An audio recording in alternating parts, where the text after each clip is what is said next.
குடியிருக்கும் தோழர்களே, பிறப்புக்கும் எல்லா உயிர்க்கும்னு சொன்ன ஆதியோன் திருவள்ளுவருடைய வழியில நம்முடைய தமிழக வெற்றி கழகத்தின் கொள்கை தலைவர்களா பகுத்தறிவு பகலவன் தந்தை பெரியாரையும், பார்போற்றும் பெருந்தலைவர் காமராஜரையும், அரசியல் சட்ட மாமேதை டாக்டர் அம்பேத்கரையும், சேவகர் அஞ்சலை அம்மாளை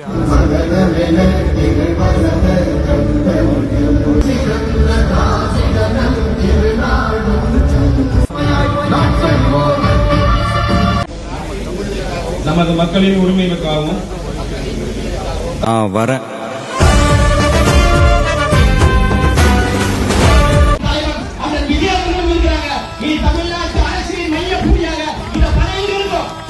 இன்றைக்கு 2025 வந்ததற்கு பிறகு கூட நான் முதலமைச்சராவேன் என்று நம்ப முடியாத அரசியல் அனாதை.